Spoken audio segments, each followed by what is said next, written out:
Hello दोस्तों, आपका welcome है नंदा टेक क्लासेस में। पिछली क्लास में मैंने आउटपुट डिवाइसेस के बारे में आपको एक्सप्लेन किया था और आज की टॉपिक है computer memory and storage. Okay, तो लेट्स स्टार्ट करती हूँ बिना टाइम बर्बाद किए आप लोगों का। तो यह डिवाइस इनपुट डिवाइस के द्वारा प्राप्त निर्देशों को कंप्यूटर में स्टोर करके रखता है। तो मेमोरी का मेन काम क्या होता है? स्टोर करना।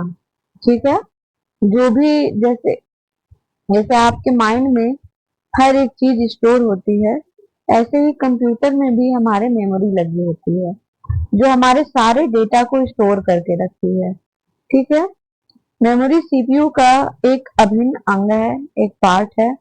इसे कंप्यूटर की मेन मेमोरी, इंटरनल मेमोरी या प्राइमरी मेमोरी भी कहते हैं। ओके, इसमें डेटा को बाइनरी फॉर्मेट 0 1 में स्टोर किया जाता है।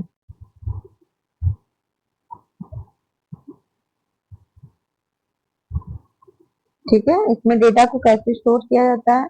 0 1 में। नोट है, किसी भी निर्देश, सूचना अथवा परिणामों को स्टोर करके रखना मेमोरी कहलाता है। ओके, किसी भी इंस्ट्रक्शन, इंफॉर्मेशन, रिजल्ट्स को स्टोर करके रखना मेमोरी कहलाता है। ओके, तो मुख्य रूप से मेमोरी दो प्रकार के होते हैं। मेमोरी कितने प्रकार के होते हैं दोस्तों? दो प्रकार के। फर्स्ट है प्राइमरी मेमोरी और दूसरा है सेकेंडरी मेमोरी। प्राइमरी मेमोरी को हम क्या कहते हैं? मुख्य मेमोरी कहते हैं, मेन मेमोरी कहते हैं, इंटरनल मेमोरी कहते हैं। ठीक है, तो इसके कई सारे नाम हैं। आपको triple C O level exam में इसको घुमा फिरा के कई तरीके से पूछा जाएगा कि प्राइमरी मेमोरी, इंटरनल मेमोरी, जो है मेन मेमोरी। तो आपको कंफ्यूज नहीं होना है, प्राइमरी मेमोरी के ही कई सारे नाम हैं, इंटरनल मेमोरी, मेन मेमोरी। ठीक है, तो प्राइमरी मेमोरी कंप्यूटर की मेन मेमोरी होती है। ओके, जो आमतौर पर उस प्रकार के डेटा अथवा प्रोग्राम को स्टोर करती है जिसे प्रेजेंट टाइम में प्रोसेसिंग यूनिट द्वारा प्रोसेस किया जा रहा होता है। इसका मतलब समझे दोस्तों कि जो आप प्रेजेंट टाइम वर्क कर रहे हो सिस्टम पे, जैसे MS word, MS power point, तो उसको सपोर्ट कौन करता है? तो उसको सपोर्ट कौन करता है? प्राइमरी मेमोरी करती है, जिसके द्वारा आप कोई भी प्रोग्राम चला सकते हो। ओके, ये मेमोरी वोलेटाइल और नॉन वोलेटाइल दोनों तरह की होती है। वोलेटाइल मतलब इरेजेबल और नॉन वोलेटाइल मतलब नॉट इरेजेबल। ओके, वोलेटाइल मतलब इरेजेबल और नॉन वोलेटाइल मतलब नॉट इरेजेबल। ठीक है, इरेजेबल मतलब होता है दोस्तों कि मिट जाती है मेमोरी, और नॉट इरेजेबल मतलब कि नहीं मिटती है। ओके, प्राइमरी मेमोरी में मौजूद डेटा को सीपीयू बहुत तेजी से रीड करता है क्योंकि यह मेन सर्किट बोर्ड में सीपीयू के बहुत करीब लगा होता है। प्राइमरी मेमोरी को इंटरनल मेमोरी, प्राइमरी स्टोरेज भी कहा जाता है। ये मेमोरी आमतौर पर सेमीकंडक्टर मटेरियल से बनाई गई होती है, सेकेंडरी स्टोरेज के मुकाबले अधिक महंगी होती है। प्राइमरी मेमोरी के बिना हमारा कंप्यूटर वर्क नहीं कर सकता।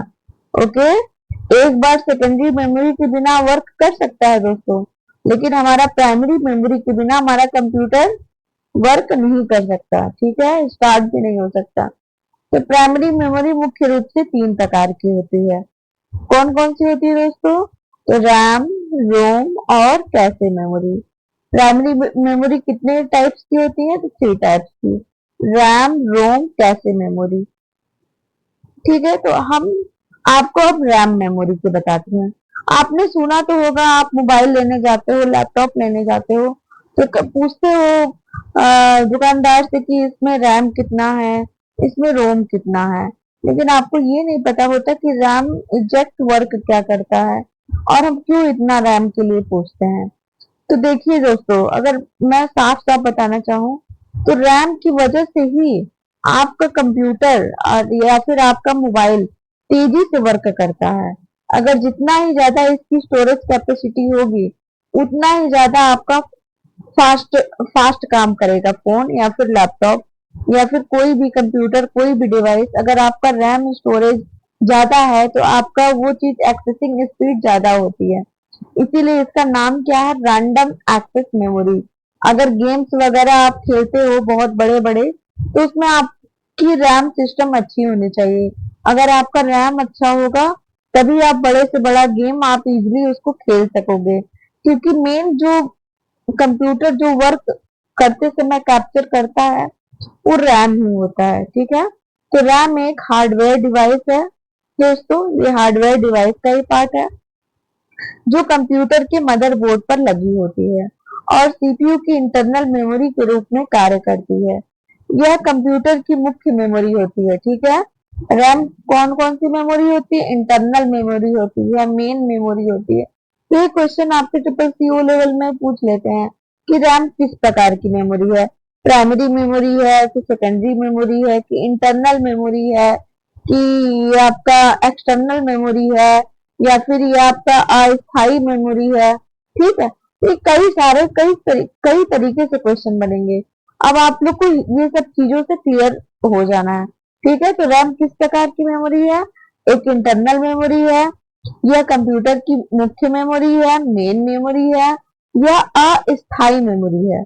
मतलब अस्थाई मतलब परमानेंट नहीं है, ठीक है। अगर आप कंप्यूटर आपका बंद हो जाता है अचानक से या फिर, तो वो डेटा आपकी हट जाती है, अर्थात इसमें स्टोर डेटा कंप्यूटर बंद होने पर डिलीट हो जाता है, जिसको पुनः प्राप्त नहीं किया जा सकता। यह वोलेटाइल मेमोरी कहलाती है। तो रैम आपकी किस प्रकार की मेमोरी है, तो वोलेटाइल मेमोरी है। इसे अंडरलाइन कर लेना दोस्तों, ये क्वेश्चन जरूर पूछेगा। इसी से होकर डेटा हमारा सेकेंडरी स्टोरेज डिवाइस और प्रोसेसर के पास जाता है। इसी रैम से ही होकर हमारा डेटा कहाँ जाता है, सेकेंडरी स्टोरेज डिवाइस में जाता है और प्रोसेसर के पास जाता है। यह मुख्य रूप से दो प्रकार की होती है। कौन कौन से दोस्तों, एस रैम और डी रैम। तो एस रैम का फुल नाम है static random access memory, okay. क्या है, स्टैटिक रैंडम एक्सेस मेमोरी। ये कभी कभी फुल फॉर्म पूछ लेता है, इसलिए मैं इतना रिवीजन करा रही हूँ, एक बार ध्यान से आप लोग याद कर लीजिएगा। यह फ्लिप फ्लॉप से मिलकर बनी होती है, यह ऑटो रिफ्रेश होती है, इसमें हम डेटा को अधिक समय तक रख सकते हैं, ठीक है। यह एक महंगी मेमोरी होती है, इसकी डेटा एक्सेसिंग स्पीड अन्य रैम की अपेक्षा अधिक होती है। तो आप लोग दोस्तों एक बार ध्यान दीजिएगा कि मार्केट जाइएगा कभी मोबाइल या फिर लैपटॉप लेने, तो उसमें चेक कर लीजिएगा कि कौन सा रैम लगा है, एस रैम लगा है या फिर डी रैम। सबसे अच्छा हमारा जो होता है वो एस रैम अच्छा होता है, और जो डी रैम अगर लगा होता है तो इसका मतलब आपका सिस्टम स्लो चलेगा, आपकी मोबाइल स्लो चलेगी, ठीक है। डी रैम इसका पूरा नाम डायनेमिक रैंडम एक्सेस मेमोरी है। यह मेमोरी जल्दी जल्दी रिफ्रेश होती है, रिफ्रेश का मतलब इलेक्ट्रॉनिक चार्ज और डिस्चार्ज से होता है। यह एक सेकेंड में हजारों बार रिफ्रेश होती है, अतः इसकी स्पीड स्लो होती है या सस्ती होती है। थैंक यू दोस्तों, आज का हम लेक्चर यहीं एंड करते हैं, क्योंकि ज्यादा करते तो वीडियो ज्यादा लंबा हो जाएगा। अब प्लीज आपको ये लेक्चर पसंद आए तो एक बार लाइक और सब्सक्राइब और कमेंट में जरूर करिएगा, ठीक है। थैंक यू दोस्तों।